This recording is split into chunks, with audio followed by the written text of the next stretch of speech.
안녕하세요. 한가람교회 성도 여러분. 오늘도 하나님 말씀과 동행하는 하루가 되기를 소원합니다. 예레미야 8장 18절에서 9장 6절까지 말씀 함께 보도록 하겠습니다. 슬프다. 나의 근심이여 어떻게 위로를 받을 수 있을까? 내 마음이 병들었도다. 딸 내 백성의 심히 먼 땅에서 부르짖는 소리로다. 여호와께서 시온에 계시지 아니한가? 그의 왕이 그 가운데에 계시지 아니한가? 그들이 어찌하여 그 조각한 신상과 이방의 헛된 것들로 나를 경노하게 하였는고 하시니 추수할 때가 지나고 여름이 다하였으나 우리는 구원을 얻지 못한다 하는도다. 딸 내 백성이 상하였으므로 나도 상하여 슬퍼하며 놀라움에 잡혔도다. 길르앗에는 유향이 있지 아니한가? 그곳에는 의사가 있지 아니한가? 딸 내 백성이 치료를 받지 못함은 어찌 됨인고? 어찌하면 내 머리는 물이 되고 내 눈은 눈물 근원이 될꼬?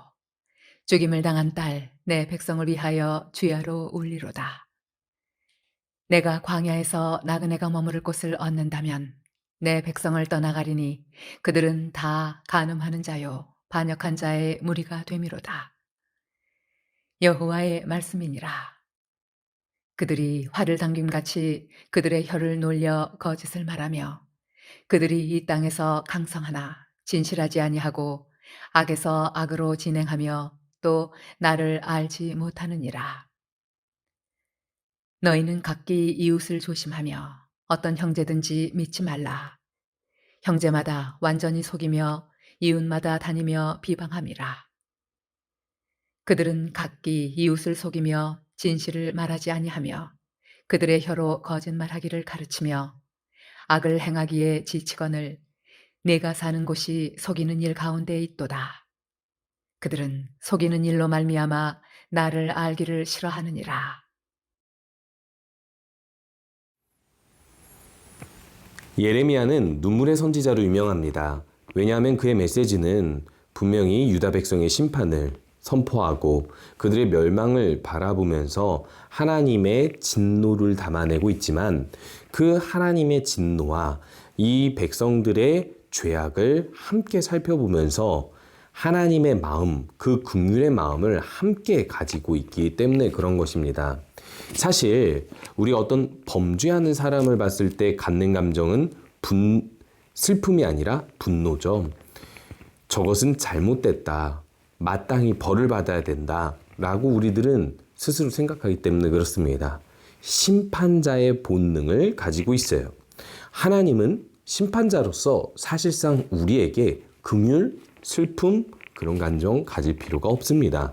하나님은 마땅히 우리에게 진노하시고 우리를 멸하시는 것이 맞지만 우리를 사랑하시기 때문에 하나님은 우리를 자녀 삼으시기 때문에 우리의 범죄함에도 긍휼의 마음을 품으시고 슬픔의 마음을 품으시면서 우리를 살리시려고 하는데 바로 예레미야 선지자가 그런 역할을 감당하고 있기 때문에 그런 것입니다. 단순히 정죄하고 하나님의 심판만 선포하고 끝나는 것이 아니라 하나님의 마음이 이러하다. 너희들이 범죄함으로 인하여서 하나님의 마음은 이렇게 슬퍼하고 있다. 그렇기 때문에 하나님의 사랑을 믿고 돌아오라고 회개하라고 메시지를 보내고 있는 것이죠. 예레미야는 오늘 이 본문에서 계속해서 슬픔을 표현하고 있습니다. 28절에 보니까 슬프다, 나의 근심이여 하면서 이 슬픔이 어느 정도인지를 이렇게 표현하죠. 위로받기 힘든, 어떻게 위로를 받을 수 있을까? 위로받을 수 있는 상태가 아니다 라고 표현하면서 그렇기 때문에 내 마음은 병들었다 라고 이야기하고 있습니다. 위로받을 수 없는 슬픔이란 무엇일까요? 대책이 없는 거예요. 너무나도 슬픈 사건이 나에게 벌어졌는데 그것에 대한 해결책이 없는 것입니다. 누가 위로해줘도 해결해 줄 수 없는 것이기 때문에 마음에 병이 생기고 심지어는 몸에 병이 생겨서 21절에 보니까 이딸 백성, 이스라엘 남유다 백성들이 결국 당하게 될 심판을 보니까 산산조각이 나는데 그걸 보니 내 마음도 산산조각 상하였다라고 표현하고 있는 것이죠. 결국에는 이 이유가 있습니다. 이렇게 슬퍼하는 이유가 있습니다. 22절에 보면 내 백성이 치료를 받지 못함이라고 말씀하고 있는데요. 이들의 상태가 사실상 불치병의 상태라고 이야기하고 있는 것입니다. 우리가 병을 고치기 위해서 보통 가는 곳이 병원이죠. 병원에 가서 우리가 이 병의 원인과 치료를 들으려고 갔는데 그곳에서 원인도 모릅니다. 치료도 모릅니다. 그저 시한부 선고를 해주면서 죽음을 기다려야만 한다고, 아무것도 손쓸 수 없다라고 이야기한다면 우리들은 절망할 수밖에 없는 것이죠. 그렇기 때문에 슬퍼하고 탄식할 것밖에 없어서 9장 1절에서는 내 머리는 물이 되고 내 눈은 눈물 근원이 되어서 결국 이 죽임당한 내 딸 백성을 위하여서 내가 할 것이라고는 밤낮 우는 것밖에는 할 것이 없다라고 이야기하고 있는 것입니다. 그렇다면 이들의 이 불치병의 상태는 도대체 어떤 상태인 걸까요? 19절에 보니까 딸 내 백성의 심히 먼 땅에서 부르짖는 소리가 이러하다라고 얘기합니다. 지금 벌써 남유다 백성이 멸망하여서 포로로 타지로 아주 먼 곳으로 끌려간 듯이 상상하고 있습니다. 그리고 이들이 이렇게 외친다고 하죠. 예레미야가 심판을 선포한 대로 포로로 타지로 끌려갔을 때 이들이 하는 말이 이렇답니다. 여호와께서 시온에 계신 거 아니었어? 여호와께서 우리의 왕이셔서 우리 가운데 계신 거 아니었어? 왜 없어? 왜 계시지 않아? 왜 시온에 계시지 않았어? 왜 우리가 이런 일들을 당했어? 라고 질문하고 있다는 것입니다. 참 재밌게도 하나님의 징계를 당하는 사람들은요, 뒤늦게 하나님의 존재를 인식하는데 왜 하나님 거기 안 계셨습니까?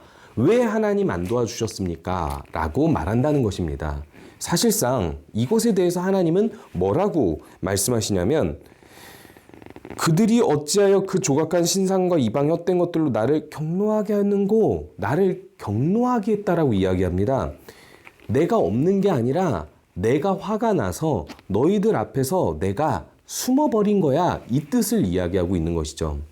사실상 이들은 하나님을 없는 것처럼 여겼습니다. 그래서 다른 이방 신상 헛된 것들을 따라서 우상 숭배를 하고 엄연히 하나님이 말씀을 주시고 이것은 죄야 회개하라 했는데도 불구하고 듣지 않았습니다.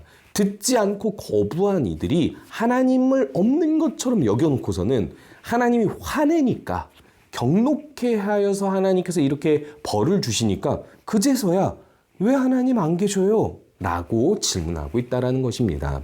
이게 너무나도 어리석은 상태인 거죠. 너무나도 눈이 어두워진 상태인 것입니다.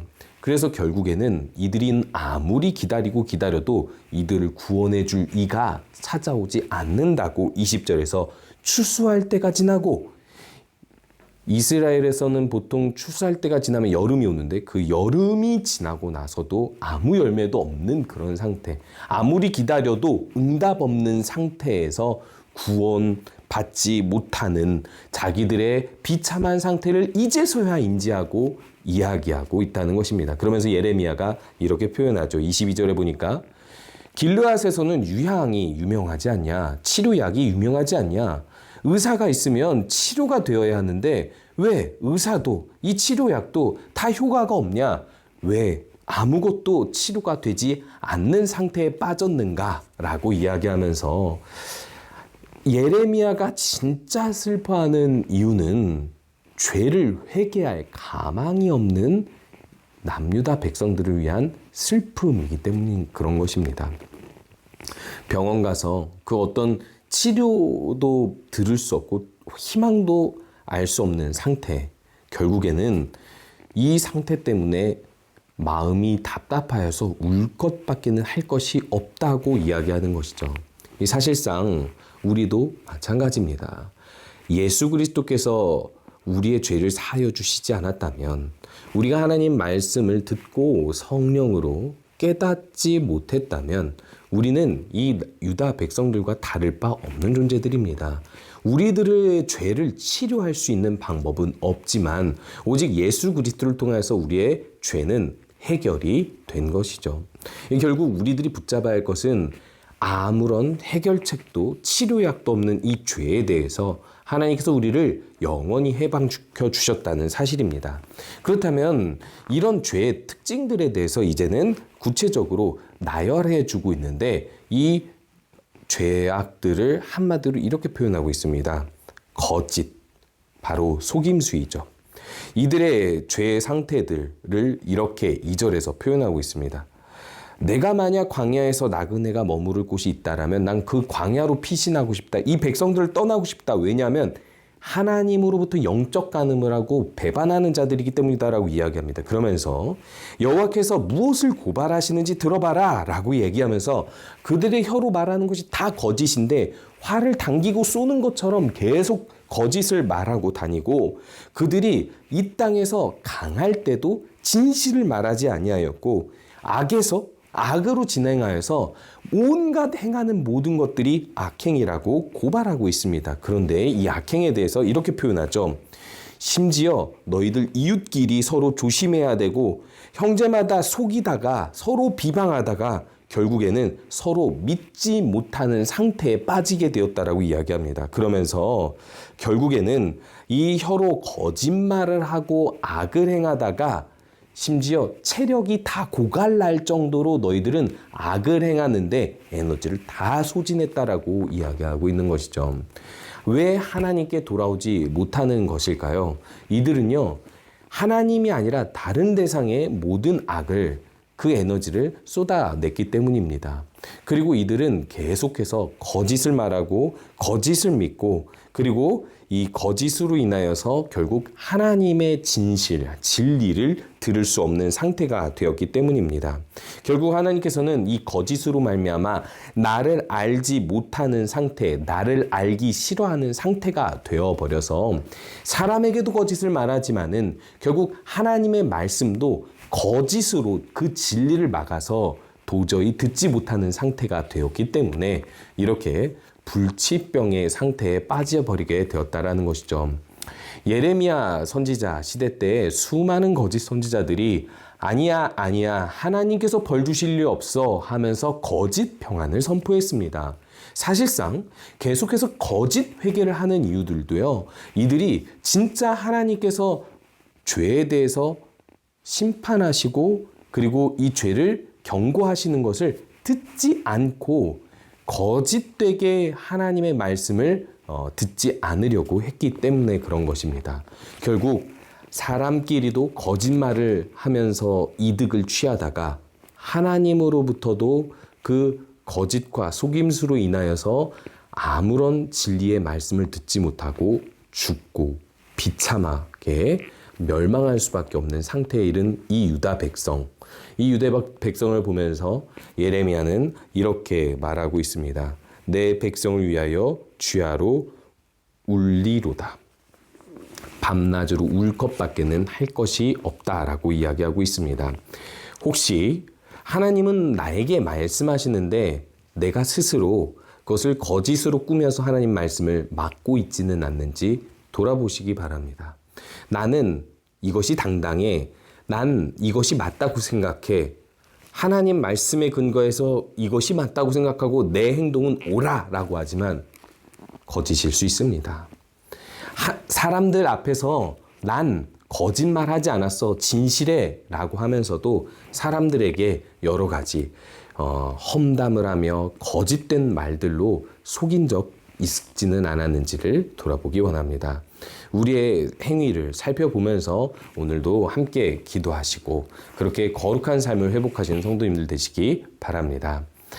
먼저 우리가 함께 기도할 때는 하나님 말씀 앞에서 나를 진실하게 돌아보게 하여 주시옵소서. 또한 불치병과 같은 이 죄악을 예수 그리스도 안에서 해결받고 죄사함의 은혜로 살아가게 하여 주시옵소서.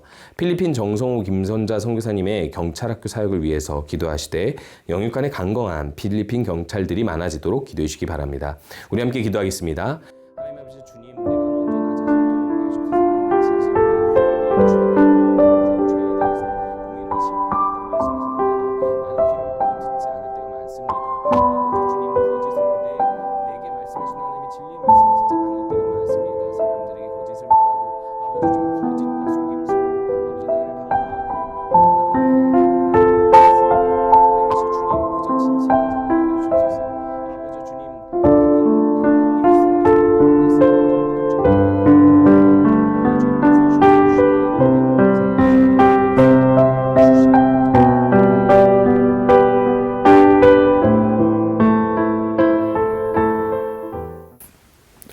기도하겠습니다. 하나님, 오늘 말씀처럼 우리가 먼저 내 죄에 대하여서 슬퍼할 수 있게 하여 주시옵소서.